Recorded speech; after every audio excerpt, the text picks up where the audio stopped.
They just want to yell at us. We are live. Justin the We Yeller. are live. Hello there. Hello, Beyond Peril. Justin, Prestige, Phoenix. Yep, this is a stream. Well, guys, welcome to the Lovecraft Tapes podcast. This is Case 14 Hypnos. I am Jeremy, your keeper of arcane lore, and we play Call of Cthulhu, a role-playing game filled with cosmic horror, existential dread, and jazz hands with tentacle fingers.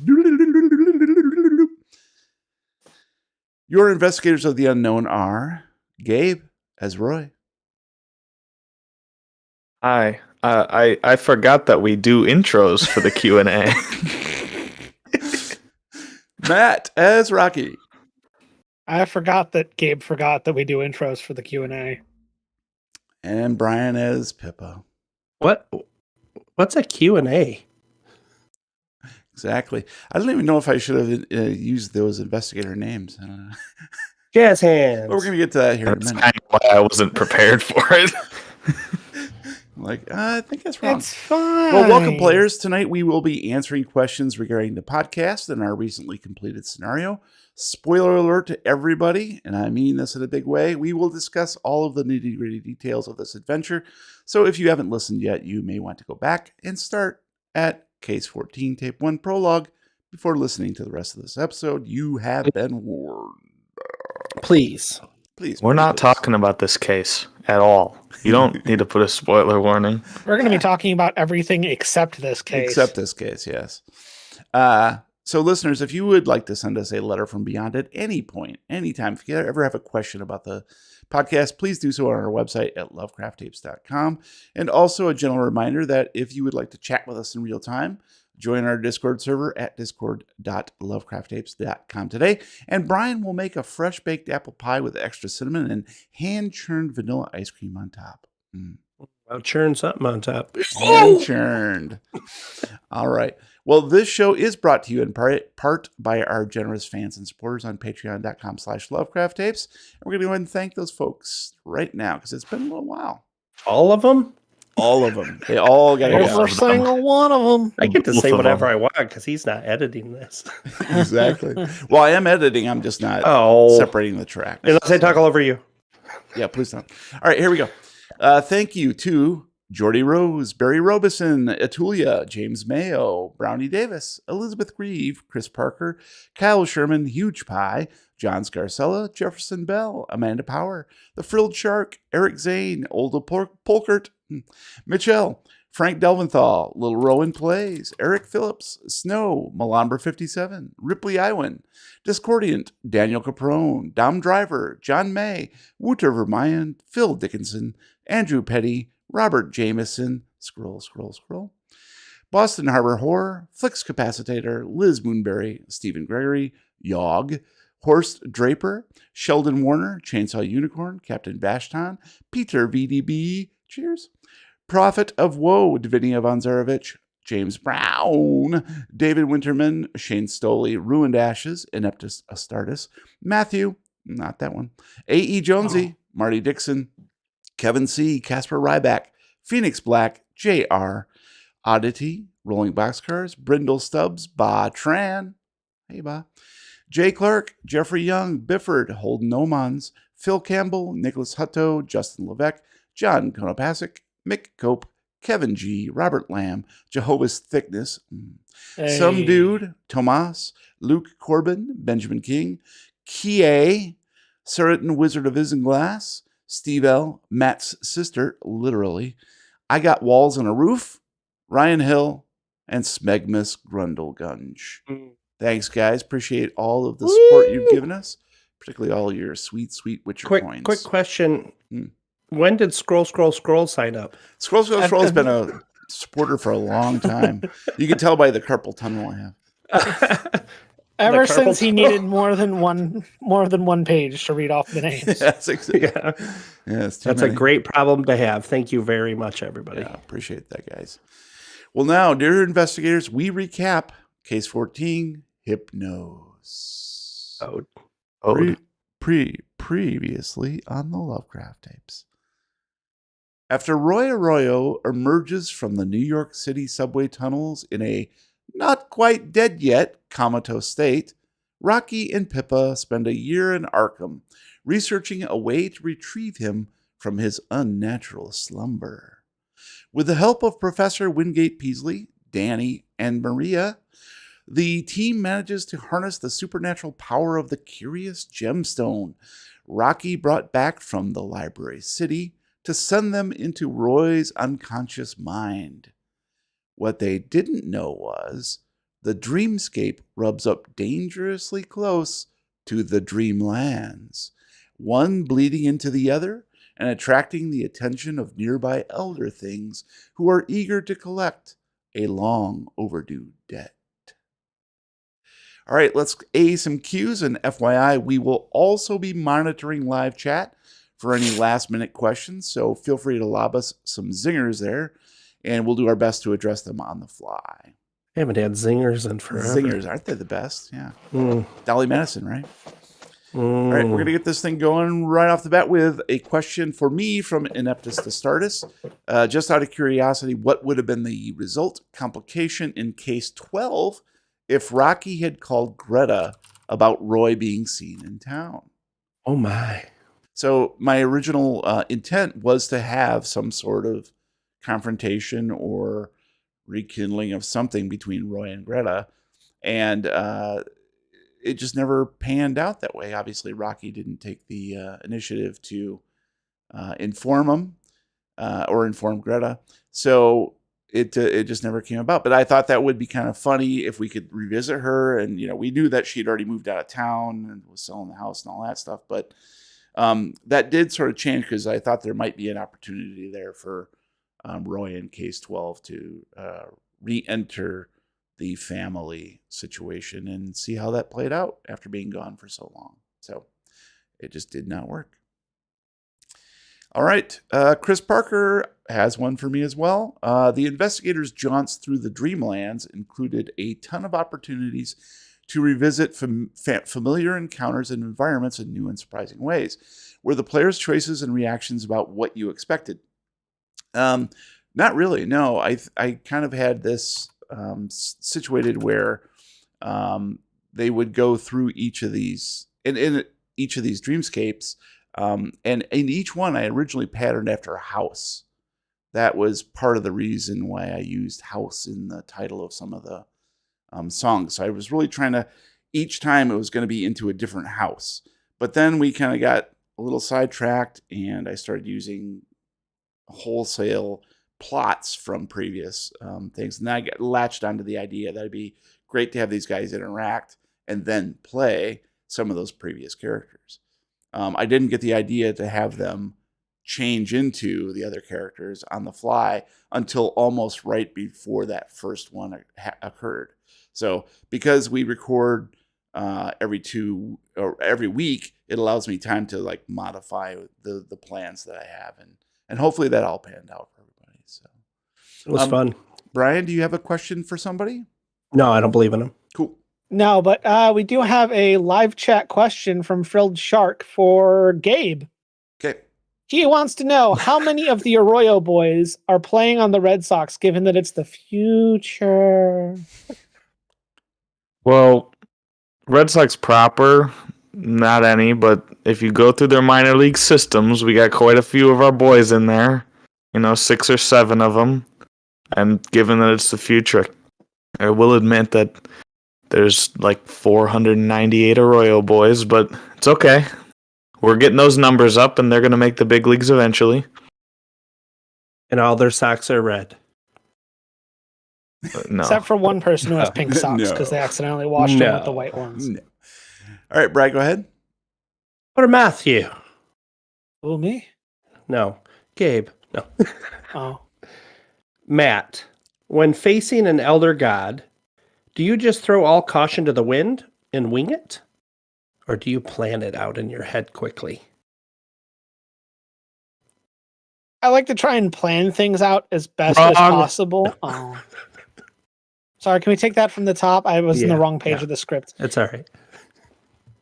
I like to try and plan things out as best as possible, but with the way that things go around here and the wrath of the dice gods, that doesn't always happen. But I think that's half the fun, is coming up with a plan, and then when things go sideways, trying to recover that plan in the best way possible often leads to some really fun situations and hilarious moments. That is true. Nice. Matt, you got a question for somebody? I do. Gabe, if I were to go and look up Roy Arroyo in the dictionary, what one moment from the podcast would we use to epitomize him?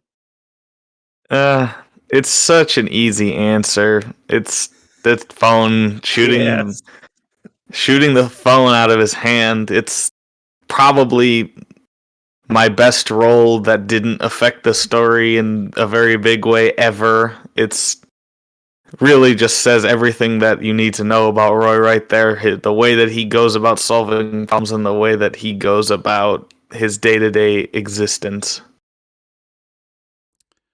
All right, Gabe, you got a question for somebody? I got one for you, Jeremy. Shoot.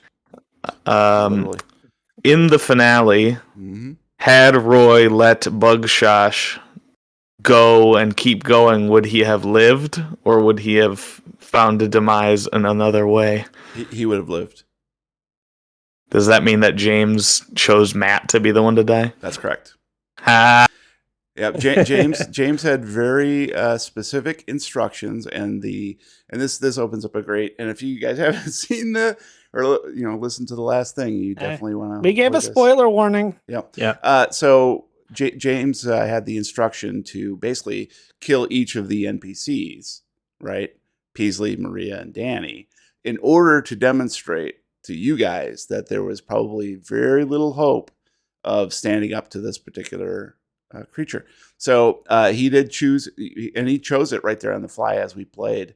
I said, go to one PC, go to one investigator, your choice, because it was his choice. That's the perk. And he on the fly, he chose Rocky to be and it made sense plot wise because that's who owed the debt. And but his other instruction was to walk away, but if the investigators press the point, it's up to you how to deal with it. Nice. That's it.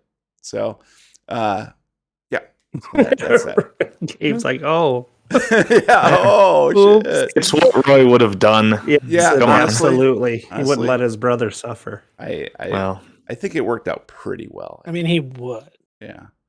All right. I have a question for Brian. Have you enjoyed Pippa's evolution from second tier realtor to reluctant investigator to sanity drained magic user? No, because she was a first tier realtor. So get it right. Get it right. Yeah, I think that she was a very fun character to play. Coming in, the development alone, coming in, not knowing what she could do or what she could accomplish. And by the end of it, having almost total control over what she could do. Mm-hmm. It was very satisfying to develop that character. Still had more that could have gone, obviously. Mm-hmm. That's with any character that you play, though. But I would have liked to have her have a little more confidence than I ended up with. But she definitely leaps and bounds over where she started, for sure, I think. And I think I stayed true to the character throughout. Cool. Follow-up question, where is Tina Quinlan right now? Where is tiny Tina Quinlan?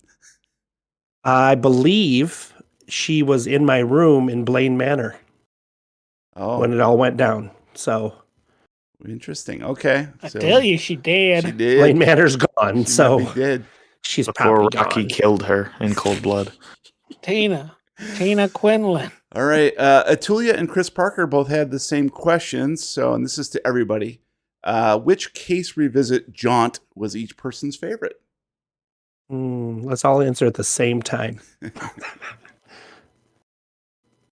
Mine was playing Sam again. That was awesome. Cool. Really enjoyed that a lot. I agree. Having the opportunity to interact with Sam again as Roy, I always felt that was my favorite player-to-player relationship. Yeah. We were close. It was good. I mean, same here. Getting the chance to go back, even for just 2 minutes to go back Yeah. and play Detox and Dan again. It was a surprise, but it was a lot of fun. But which one was your favorite? Was Chris's Yeah, question. you can't say two. Okay, Detox, Nice. short-lived character that I had a lot of plans for that I'm really sad never got to go anywhere. But Yeah. the little revisit was very enjoyable. You still bring it up once a week when we have breakfast. My favorite was the very last one, where you guys were in the Dreamlands proper and got to deal with Cersei and all that. Yeah, I just really enjoyed that particular one. that's cool. Justin Levesque has one for you guys, I think, mostly.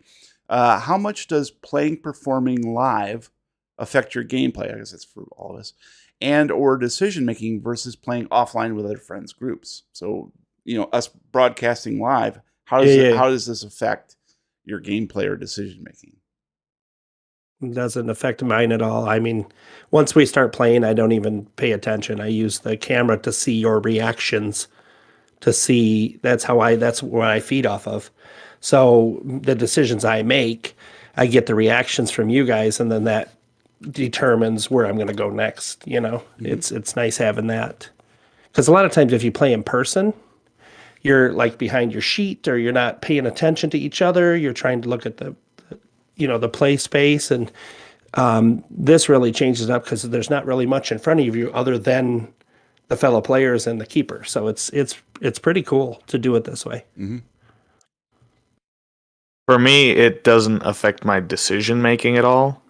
But for my gameplay, I actually think it kind of makes me a better game player because I'm more reliable to explain my actions and not ever be lazy about it. And because to me, when I play these games, my goal is to make the people that I'm playing with laugh, and an audience like that is just an extension of look at how many more people I have to try and make laugh. Yeah. I don't really change.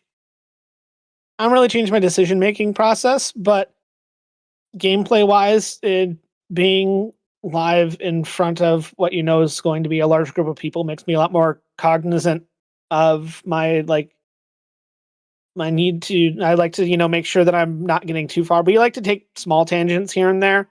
But when I'm on a clock, we're recording for the show. I like to make sure I stick to the story, and I kind of help move that story forward, and maybe try and lay down a few beats of the story of my own. And when I'm playing just casually, I'm a little more inclined to kind of wander around a little more than I already am on the show. Yeah. You do need to stick to the script more. Yeah. Yeah, I'm sorry. Yeah, it does. That's a great comment there, Matt, because it is like we are very cognizant that we have a certain time frame we have to fill, and try not to go too much over that. I understand that I have an hour window for editing, so I need at least 90 minutes to condense that. So all of that does tend to shape the way I frame the tempo of each play session, and try to make sure that we hit those marks. So I think that's it. Crocy has a question for everybody. How was it to revisit the old cases and characters in the Dreamlands? It was a lot of fun to see old characters and PCs again, and to hear Matt do an Australian accent on the spot. So I think we kind of already answered that a little bit. Mm-hmm. Obviously, we really enjoyed that aspect of it. It was fun to sort of trot out, like it was a little like an encore presentation of all those characters, and for me to play the NPCs too, and also bolster that was a way to do that as well, because I wanted to make sure that I had NPCs that each of the investigators could play off of, who had a history of playing off that. And so it was really just like a kind of, a curtain call kind of thing. Yeah. Knowing what we knew. So, okay, Brian, you got another question for somebody? Yeah. Jeremy, how many key points throughout season 14 did we bypass or just ignore? And did you get frustrated by that? No, not at all. Again, because we've done this so many times, and because I plan on the fly and can change my the overall scheme of things, I don't get frustrated anymore. I do. I guess I do get frustrated, like when I think something is right there in front of you for the taking. Oh, and I'm practically yes. spoon feeding you the information, and you Yeah. don't bite. I'm like, am I doing something wrong? Yeah. So that's more about me planning things that are integral and need to be discovered, and then not giving you the proper mechanism to do that. But Right. even though it sort of worked out fine. Mhm. So there is that aspect of it. But beyond that, no, we hit all of the things that we needed to. There was nothing really that I will Nothing say. planned that you were like, oh, I wish they would have. Not really. You know what? The whole Okay. Marlene and the skeleton key. Yeah. That was bullshit. I made all that up. It wasn't in the original Okay, plan. I was wondering. It was originally planned to have you guys collect each of the gemstones, blah blah blah. Okay. But I sort of had, I wanted to kind of change up. It couldn't be you guys entering each of these jaunts with one nightmare after another. Yeah. And I thought it'd be hilarious to take Marlene, who was a nightmarish creature, and flip her, and just make her helpful, make her friendly. Hey guys. Yeah. Yeah, it was great. Like it was a role that she played and we were all in a show, and then hey. But before that episode, we played that episode. The previous episode ended with her basically you guys getting ready to confront her. Right. She was coming out of the cave, right? Uh-huh. And we did that. At that point, my intention was to have you confront her and defeat her and get the gemstone. Yeah. But over the course of the next week, I realized we had to change the tone a little bit, and that's when I flipped her. So I just rewrote those aspects of it. That's cool. So her and the head were two of my favorite things from this was scenario. Awesome. Yeah, it was great. Some fun. We gotta have some fun, man. Yeah. Matt, you got something? I do, but first we have another chat question. Frilled Shark says, for everyone, what is one accent/voice for a character that you haven't done yet, but you want to do? That's rough because we've done so much. Mm-hmm. I'd like to do a gruffy sounded voice. Mm-hmm. Gruffy? You want to be the big guy with his arms crossed at the door, not talking to anybody? Is that what you want? Hey guys, he wants how's to it be going? Gruff McGruff. That's all I do is that. Yeah, I really liked the guy who was running the Cat Cthulhu machine. I like that character. I liked him to be just crazy and oh god, Mm-hmm. I want to play more goofy characters. Yeah. So. I'm really bad at accents, and I mean, having only played 2 characters, I haven't really done a lot. But I think like a vaudeville voice would be like a lot of fun. Nice. And super cool. Funnily enough, Atulia, you actually hit where I'd like to land someday. Is trying to do either Irish or Scottish. Yeah. Declan was originally going to be that character, and then I'm not saying something happened with that, but yeah. In the Black Cat Society, I did Irish, I think. Yeah, maybe in that episode. Yeah. Oh yeah, that was the episode I did my attempt at Lord Megora. No, who was it that I did for that one? J.K. Simmons. Oh, yeah. Doing his J. Jonah Jameson from the Spider-Man movies. Nice. That's true. Gabe, you got a question? Yeah, for Matt. Something that I planned on saying to Rocky at some point, I just never really could find a good time to do it, was I wanted to bring up to Rocky Declan's last words of remember Pago Pago. How would Rocky have reacted to this had it had ever been brought up, and what happened in Pago Pago? We don't like to talk about what happened in Pago Pago. Needless to say, it's not called Pago Pago anymore. Or at least nobody remembers it as Pago Pago. Cognito hazards will do that. Now it's just Pego Pego? No, now it's just Pego. All right. In the course of solving a mystery, we accidentally deleted a Pego from Pego Pego. It happens. All right, cool. I have a question for Matt. Of all the investigators, Rocky's journey has seemed the most constant and unwavering. Do you like playing characters that are grimly determined, or are you more drawn to those who change over time and are perhaps slightly less singular in their attitude? I like the possibilities that come from a character that's uncertain, that is shaped by their actions and their environment. But there's also, I think, an equal amount of interest, especially when you're playing with two other characters that are so that, especially like you look at Pippa and how much she moved, and you look at where Roy ended, and you have two characters that are very much moving back and forth and kind of going with things and shifting when they need to. And I thought it was a really interesting dynamic to play off them as a character who was very singular minded and focused and kind of had that anchor point for the team so that we always had somewhere to come back to, because Rocky always knew what his mission was. Even if he didn't know how to get there, he knew he was going to get there in the end. And he did. That's good. Yeah, that makes sense. All right. Ineptus Astartes has a question for me. If Rocky had neglected to go back down into the basement after finding Roy gone, for example, he and Pippa just going straight to New York, would you still have destroyed Blaine Manor? I think my intention was to destroy Blaine Manor and sort of just get that out of play because we had spent so much time there. But unless there was a way to do it where it made sense, I don't think it would have ever come back into play really. So it wouldn't have mattered either way. Yeah. Right. We're in the hotel and there's a news report. Yeah. Blaine Manor blew up. We could have easily had these guys in Case 14 be in Blaine Manor rather than in Peasley's house. Mm-hmm. But I'm glad we did it the way we did it. I'm glad it's gone. It was overdue, and it was sort of made sense that because of the Charles Blaine and Samantha Blaine being gone, the soul of it was gone. So we just had to kind of, take care of that. Justin Levesque has a question for the investigators.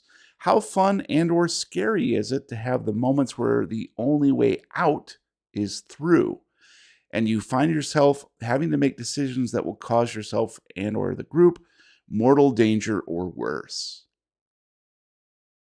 So how fun or scary is it to have those moments that you realize you have to go through it to get out?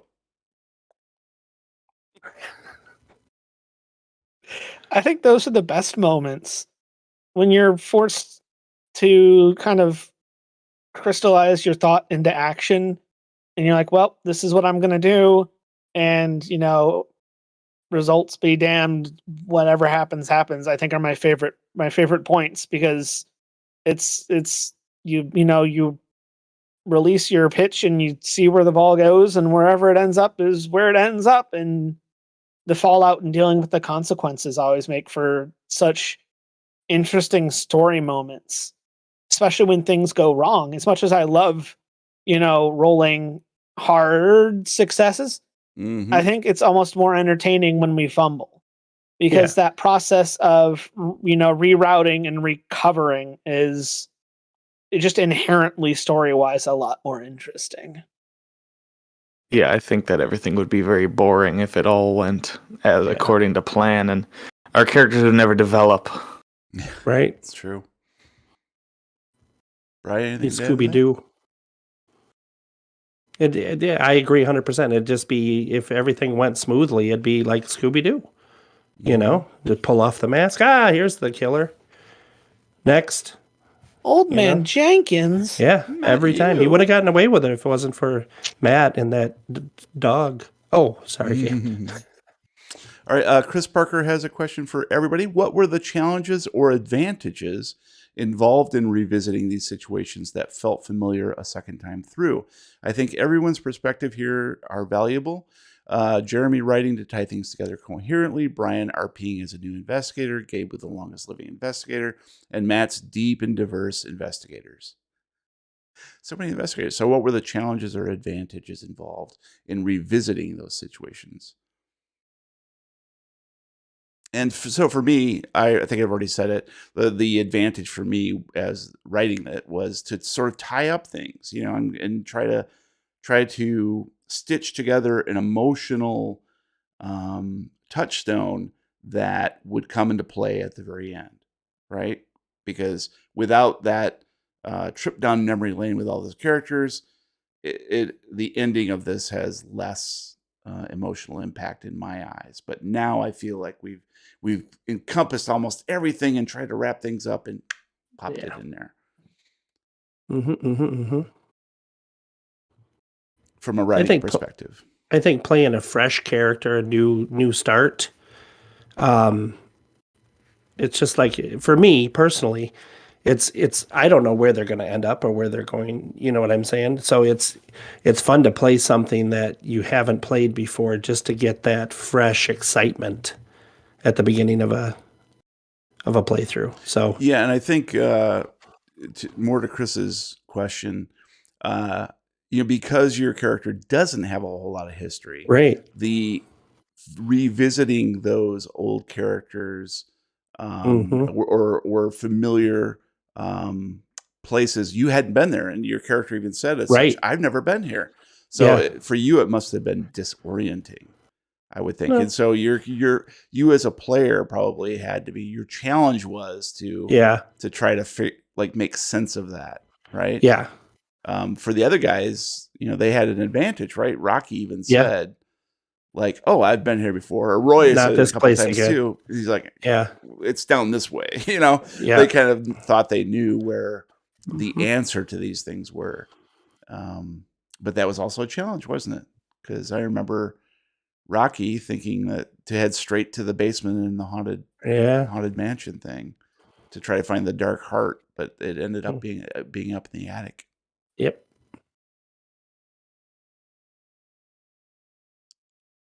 Yeah, I definitely think that playing a character with history like I have, I think that's, for me, it's a lot more fun just because being able to constantly build off of my experiences, and when I get to go back to see things like that, it's like a trip. It is literally a trip down memory lane.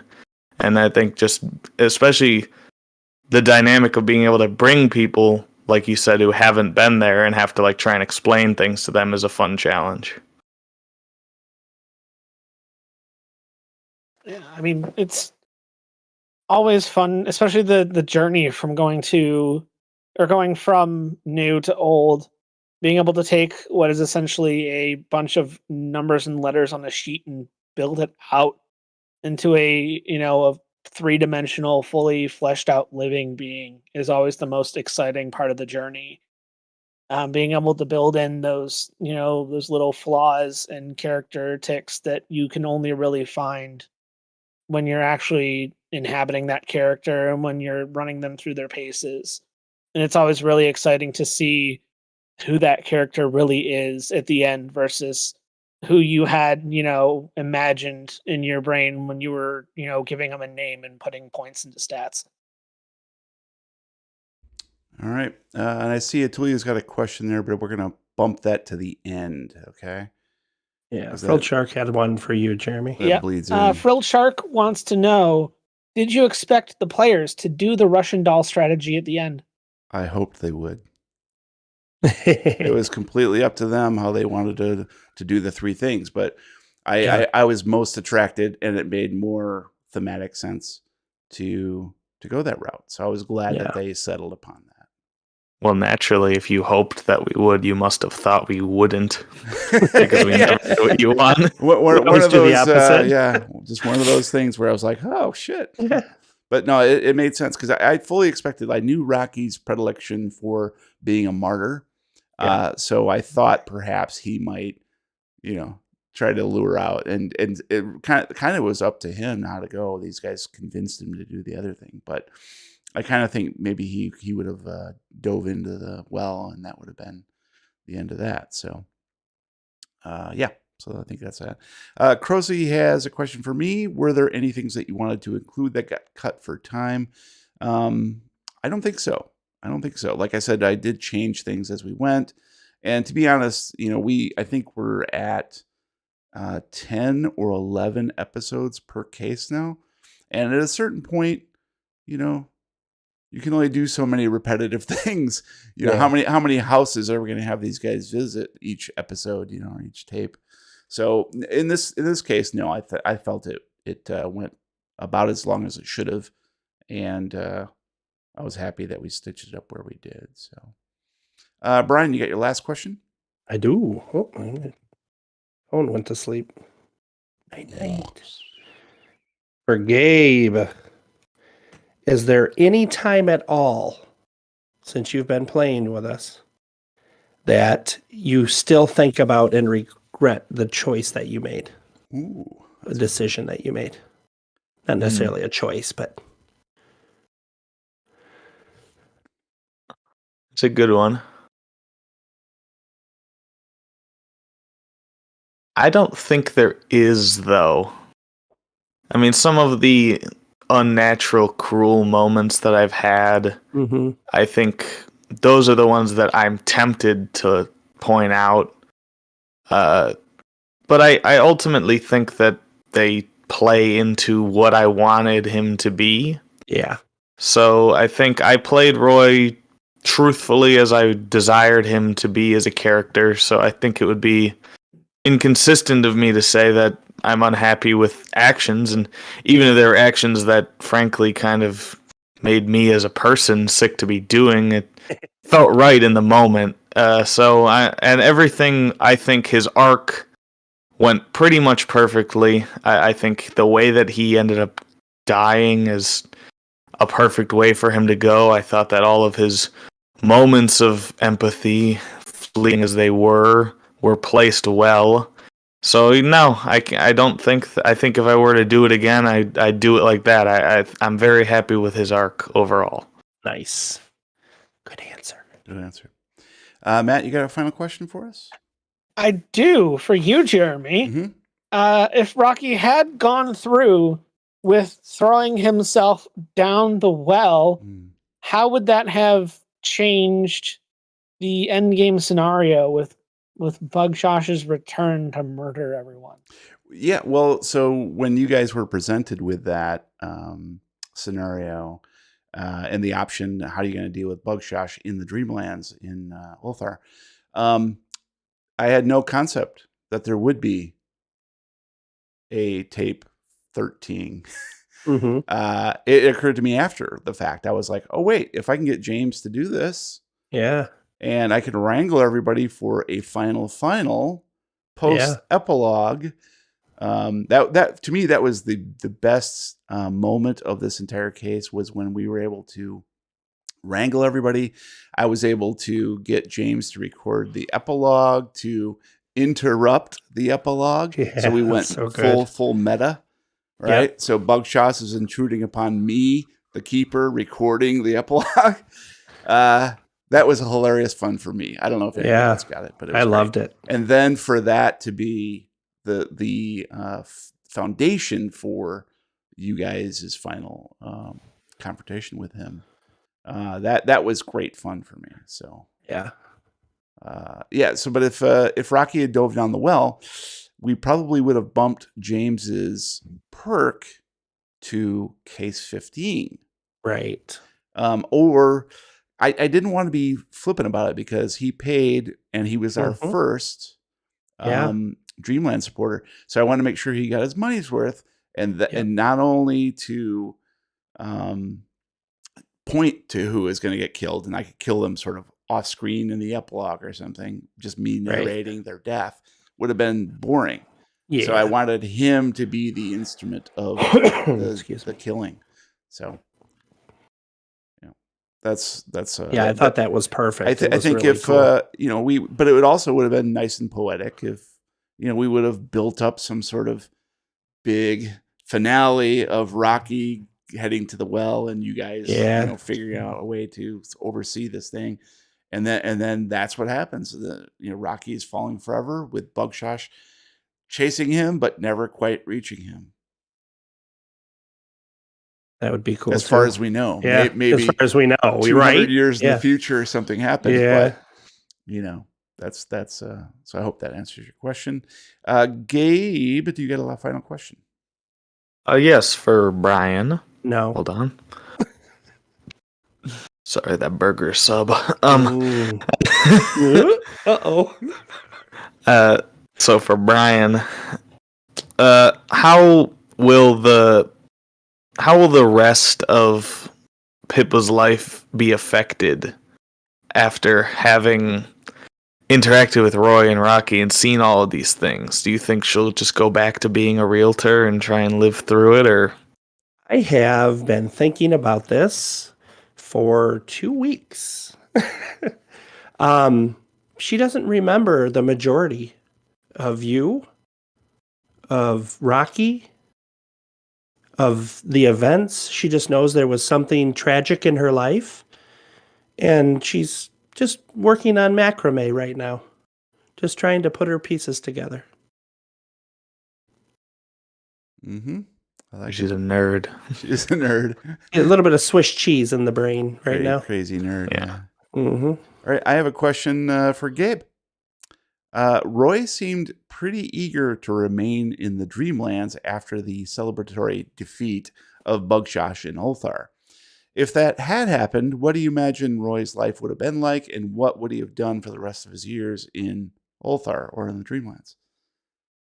I think that would have been had he remained there, it would have been a sort of mental breakdown for him where he would have just spent the rest of his days trying to relive his times with the people he cared most about, traveling through the different areas and seeing and watching things with Bugsy and, throwing rocks at trains with his brothers and things like that he hasn't really been able to do for a while in the real world. All the things that he misses most, and yeah, it probably would have been a soulless existence to some, but I think that probably would have just been happiness for him because that's really all he wants to do. Yep. Nice. So you would have been a cat farmer. Yep. All right. Atulia has a question for Brian and Matt. If you could have permanently switched out Pippa or Rocky for one of the other characters we saw again, would you have, and which one? Me personally, I would not have. I've come to peace with those characters being gone. It was awesome. It was really, really, really cool to be able to revisit them for that short amount of time and to jump back in. It was brilliant, really. But I'm also very fond of Pippa. I mean, I've gone through a lot, developed a lot, and she's like real, So to replace her would have been a disservice to Pippa, I think, in my opinion. I mean, same. I enjoyed going back, especially to Detox, but I feel like hard swapping them at the last moment like that would have been really unsatisfying narratively for me personally and for the show as a whole to just kind of have this sudden, 90-degree pivot. And it would have been entertaining for a little bit, but I feel like it's a lot more satisfying and you get a lot more closure having the characters that started the journey finish the journey. Yeah, but how does Detox feel about it? Oh, you'll never know because they're, dead. Oh. Dead. All right, Chris Parker has a question for me. Were there any alternate takes for jaunts or ideas on the cutting room floor that are safe to share, or anything put in jaunts that they missed and you wish they'd found? There were no items or anything like that in the jaunts that they missed. It was pretty well streamlined. But there were initially supposed to be a couple other, like I said, I set out to do houses, and I had a couple other houses. I really wanted the Arroyo household to be one of those jaunts, and probably in the past and so forth. And I even played with the idea of having all the Arroyo kids so we could revisit that. But I just could not make it fit. Once we got going, I realized it was going to take forever to do all that stuff. So It would have been a full episode circus had you done Yeah. that. You wouldn't have been able to pry me away from it. I know. It just plus it just sort of didn't make sense. I couldn't make it make sense, particularly once I had settled upon going in the different scenario or the different cases one by one in reverse order, except for one little swapperoo. It wouldn't have made sense. I couldn't make it make sense. So that was the one the Arroyo household, and there was one other house that I had to leave on the cutting room floor, and just couldn't get to it. So that's that. All right, and up to a start is for Gabe. How did Roy and Greta first meet? Do you still remember what Greta's maiden name is? And if you had come up with a screen door themed Pokemon, what would it be? Start with the last question. I wouldn't come up with a screen door themed Pokemon because I think that the household item Pokemons are the thing that have murdered that franchise. Her last name is Snowmobile. Her maiden name was Snowmobile.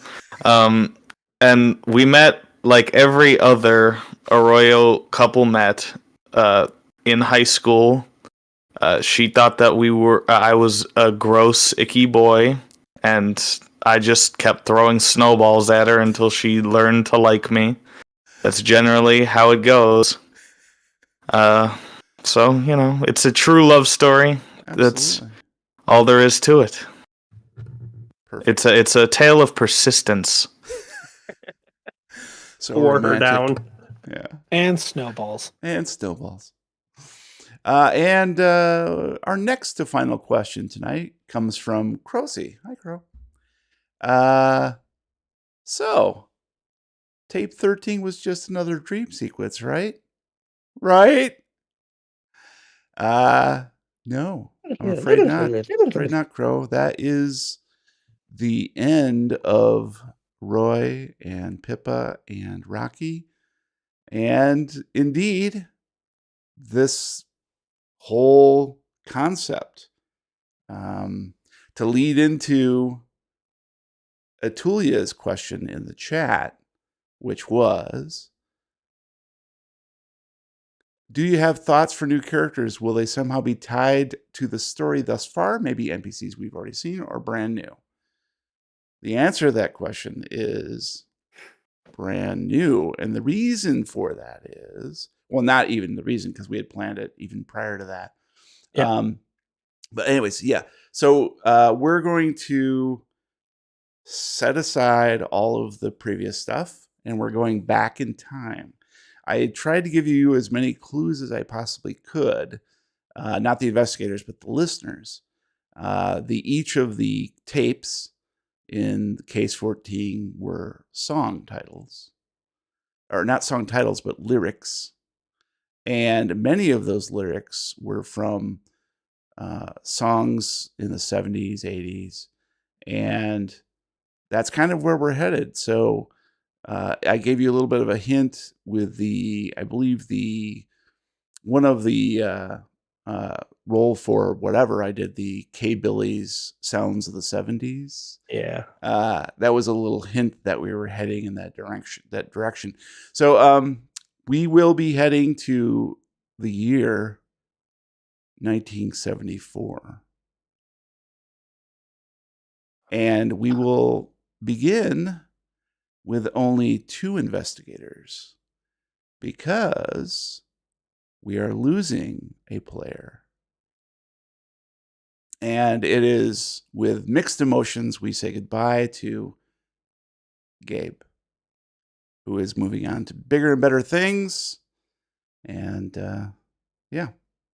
So this, for all intents and purposes, will be his last show. Sorry, Justin just said, good, Matt's gone. Oh, damn. He said. Look what you've done, Justin. Look what you've done. Very happy for him. Very happy. Yep. And it doesn't mean he's gone. He's just very busy. He's a very busy grown-up now. Yeah, grown up. Adulting sucks. Adulting sucks. It's pretty cool when you do it right. So if you guys find any adults that did it right, let me know. Yeah, let me know. Because I'd like to talk to them. And obviously, we have nothing but gratitude for Gabe, who's been with us for so many cases and has done such a great job. And He's Roy like has at least been a year, I think. just I think 6 months or so. I don't know. But Roy has been an indelible character that has really made an impression on a lot of our listeners and on us as players. Mm-hmm. And so we really appreciate everything that he's done. Everything. And hope he'll stick around and, keep us company on Discord and pop in every now and then when he's got time to say howdy. Yeah, I don't. It's really tough. I almost went there when he was saying it, but then Matt getting kicked off the show also made me feel better. So, yeah, this has been one of the most fun things I've ever done. I really hate to have to go, but I don't want to not be able to commit what everyone else is committing. I have to be fair to everybody. I just can't do it to them. I'm gonna miss it, and of course, I'm still gonna be in the Discord, and of course, you have to tag me if you want me to read something for sure. And I'm gonna be around. I'm definitely gonna try and do some guest spots as desired and things like that. Yeah. And I'm not gonna stop being friends with these guys as much as they are hoping that's what will happen. Though also, if I ever see any negative comments about Roy, I'm leaving the Discord and it's done. But yeah, I'm very grateful. I love everybody here. I love all three of you guys, and I love all the listeners. And I'm gonna miss it. It's really tough. Yeah. So it's been a big part of my life, and I really appreciate everything from you guys and all the listeners and everyone.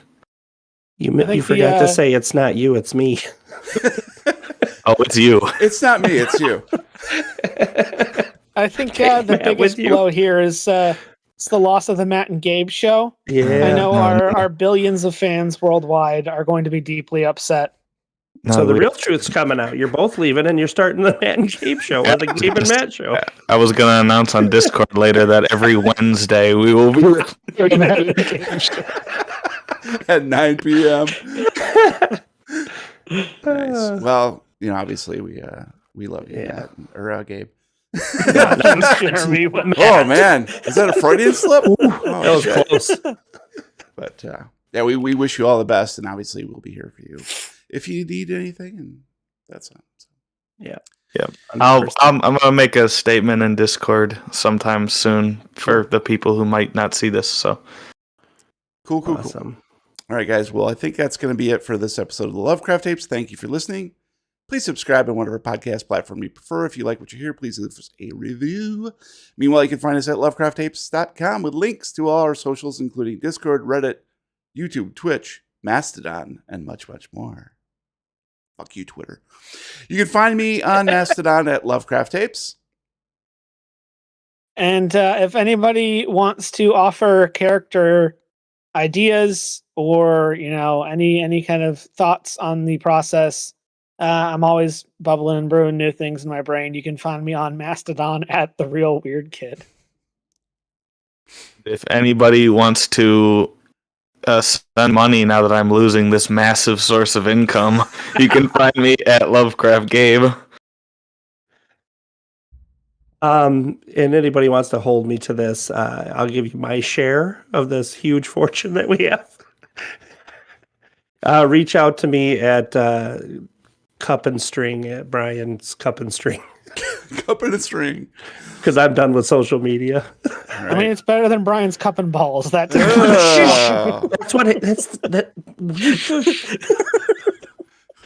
One cup, two balls. I don't get. Hi, Brian. Is that you?